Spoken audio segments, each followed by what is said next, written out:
नमस्कार। विद्या news line में आपका स्वागत है। सबसे पहले आपसे एक रिक्वेस्ट कि यदि अभी तक आपने इस चैनल को सब्सक्राइब नहीं किया है तो सब्सक्राइब जरूर कर लें और बेल आइकन को ऑन रखें ताकि नोटिफिकेशन मिलती रहे। देश की राजनीति और औद्योगिक घरानों के खिलाफ एक्शन को लेकर के इन दिनों काफ़ी उथल पुथल है। अनिल अंबानी के यहाँ पहले ईडी ने रेड किया, उसके बाद 5 अगस्त को उनको पूछताछ के लिए बुलाया और उसके बाद सीबीआई ने रेड कर दिया, वो भी घर पर और उनके तमाम ठिकानों पर। जो राजनीति और औद्योगिक घरानों के प्रभाव को समझते हैं वो ये भी जानते हैं कि ऐसे घरानों पर रेड का क्या मतलब होता है और कितने वो प्रभावशाली होते हैं और कैसे ये रेड हो गई। क्या ये मामला अभी प्रकाश में आया? नहीं। जो अनिल अंबानी का मामला है लगभग 30,000 करोड़ का है। 17,000 से 30,000 करोड़ के बीच में रकम बताई जा रही है। अकेले जो है स्टेट बैंक का 2,929 करोड़ का मामला है। और 2019 में क्या हुआ था कि जो इनकी ऑडिटर फर्म्स थी वो जब ऑडिट कर रही थी तो उसने पकड़ लिया था कि किस तरीके से आपने कहाँ से लोन लिया, उसको कैसे डाइवर्ट किया और उसने हाथ खड़े कर दिए थे। इसके बाद इन्होंने उस फर्म को ही चेंज कर दिया था और बात कहाँ हो रही है? 2025 में। हो सकता है कि उस वक्त कुछ मामले प्रकाश में आए हों और अब कई बैंकों के मामले आ गए हैं। यानी कि उसमें स्टेट बैंक ऑफ इंडिया है, इंडियन बैंक है, आईसीआईसीआई है और यस बैंक है। तमाम तरह काफ़ी संख्या में बैंकों की वो है।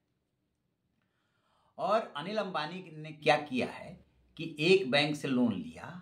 जब आप लोन लेते हैं तो उसका पर्पज आपको बताना पड़ता है। उन्होंने पर्पज बताया नहीं, पर्पज तो बताया लेकिन जब पैसा आपके खाते में चला गया तो उसने आपने उसको डाइवर्ट कर दिया।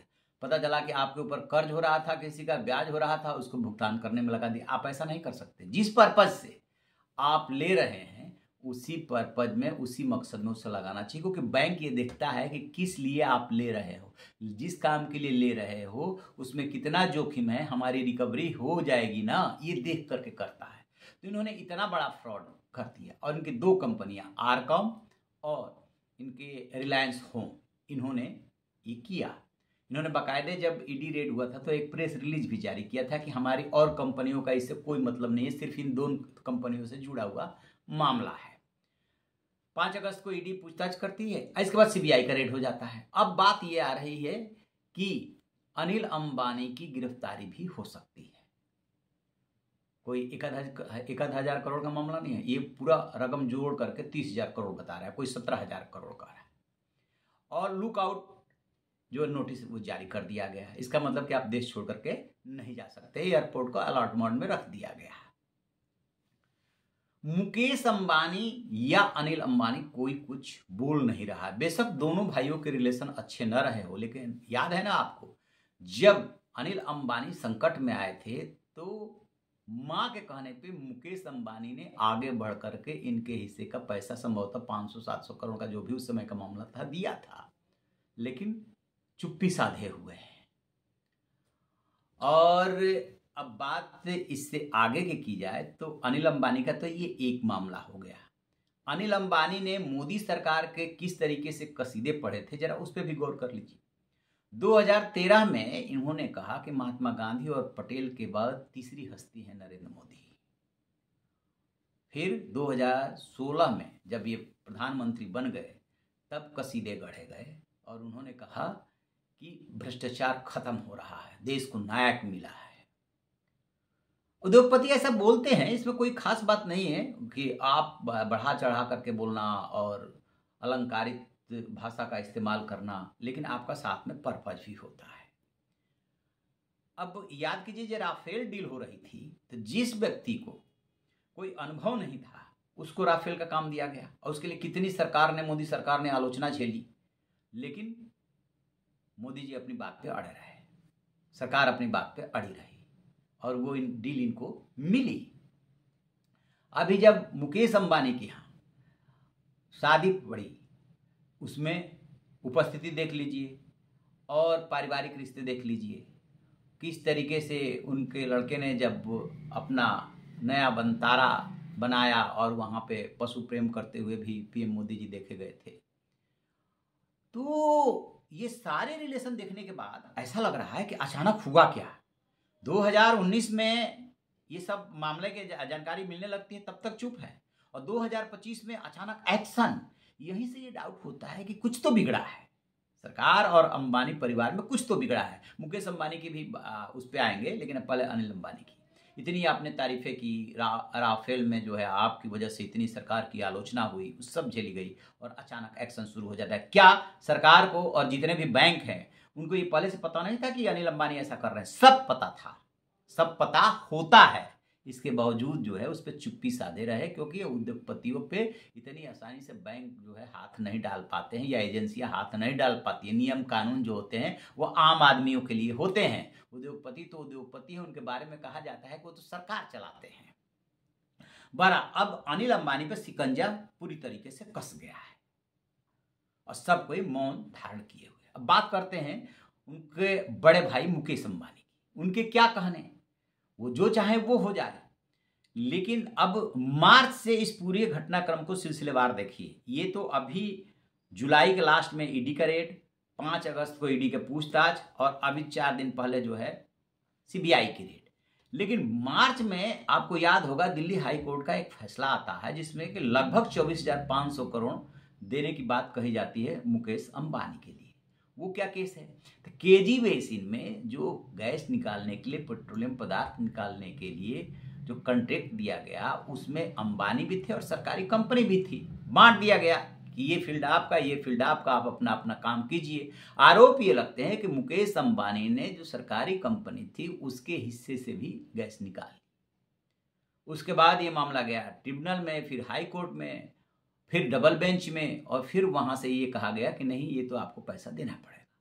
तो खास बात यह है कि ये सब तभी हो सकता है जबकि सरकार और कंपनी इसको वसूलने में इंटरेस्टेड हो। अदरवाइज होता क्या है कि जहां इतने बड़े आदमी का मामला है, यदि सरकार को चुप्पी साधनी है, उनको लाभ पहुंचाना है, तो चुप्पी साध जाती है, और नुकसान किसका हो जाता है? उस सरकारी कंपनी का नुकसान हो जाता है।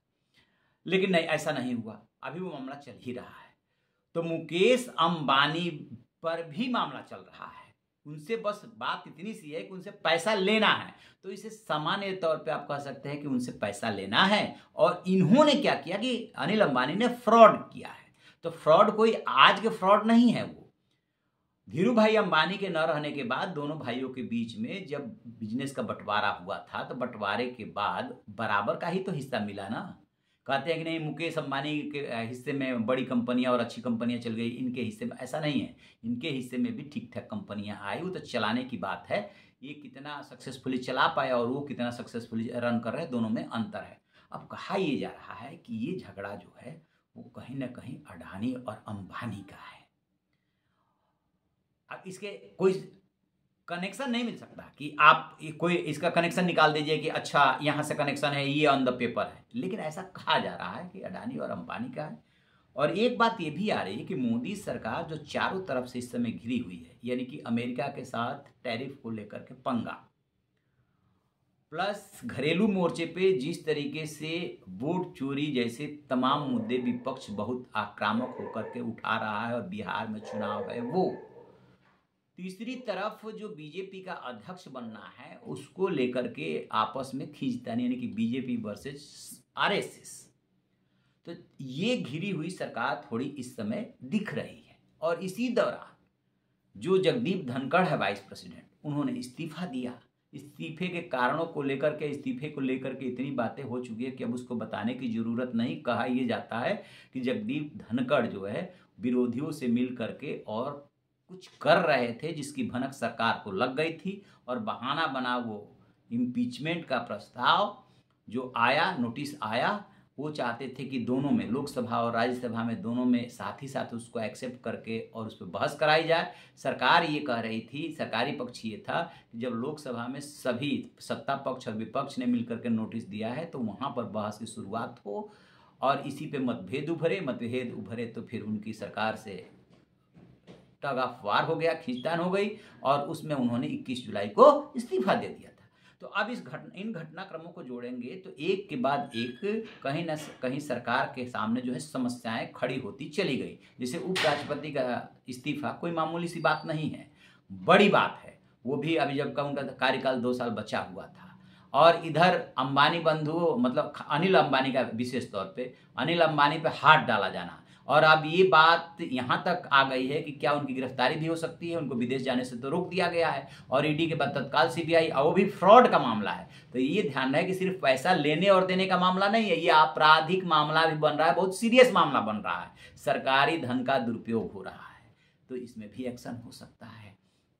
तो एक बात और कही जा रही है कि जो ट्रंप प्रशासन और प्रेसिडेंट ट्रंप जो कुछ भी कर रहे हैं और पीएम मोदी ने जिस तरीके से स्टैंड लिया है, तो जब भी किसी सरकार पे ऐसे वार करना होता है, अस्थिर करना होता है, तो उसके पीछे बहुत सारी ताकतें काम कर रही होती है जिसकी उम्मीद नहीं होती। जैसे ट्रंप और मोदी में इस तरीके के संबंध हो जाएंगे, ये कोई उम्मीद नहीं कर रहा था। तो क्या पर्दे के पीछे से कुछ औद्योगिक घराने भी इसमें कोई भूमिका निभा रहे हैं? ये बहुत सारे सवाल है जो हम आप पे छोड़ते हैं। आपका क्या मानना है कमेंट बॉक्स में जा कर के ज़रूर बताइएगा, और हाँ, वीडियो को लाइक और सब्सक्राइब करना मत भूलिएगा। Thank you.